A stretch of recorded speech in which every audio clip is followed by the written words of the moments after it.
Well, it's been quite a week, hasn't it? And the volatility continues on China's stock market, much to the anxiety of, well, the rest of the world, really. After suspending trading on Thursday, the authorities saw the Shanghai index drop again at the start of the day before rallying. It closed for the day up almost 2%, in fact, but the uncertainty seems to have been heightened again by the authorities' decision to abandon the so-called circuit breaker, which twice this week has automatically suspended trading as a result of substantial falls. What are we to make of all that? Well, with me now is Professor Michele Geraci, who's the head of the China Economic Policy Research Programme at Nottingham University and works also at the Zhejiang University in Shanghai and advises governments, corporations, investors. Well, you should know them, Michele. What do we make of? It's been a tempestuous week, certainly, but do they know what they're doing, one might ask? A little bit, trial and error. This circuit breaker mechanism was intended to be minimize volatility.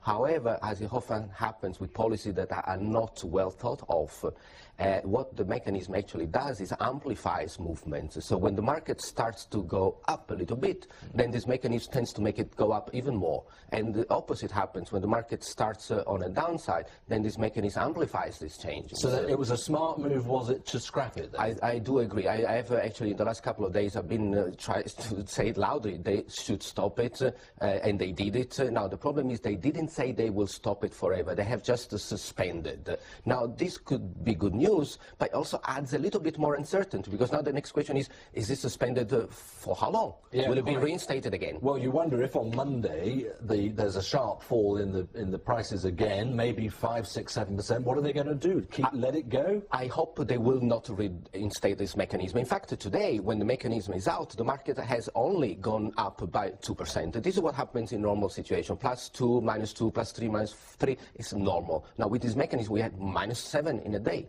And so I do hope that they will not do it again. Can I ask you, do you think it's right that there has been this rather dramatic fall in prices early in the year in terms of finding the balance on the markets? A little bit, because, you know, the stock market tends to be a little bit overvalued. Now, what happens is we have increasingly negative, deteriorating news coming from the fundamental economic outlook. So we have GDP forecast maybe going down. Even the quality and the validity of the official numbers is put into questions. We have manufacturing index going down. We have the renminbi devaluing. Demand from Europe, we know it's going down because Europe has its own problems. So everything adds up. And you know what happens? People know this, but it's only when it happens. It's only when they go back from holiday, back into the office, that they realize, and it's just a sudden realization. Whoosh, everyone's at it. Yeah. Selling it. Can I just ask you one point? I mean, you've been in Shanghai for a number of years now. Yes. You have a great experience in investment banking, so you're a financial expert.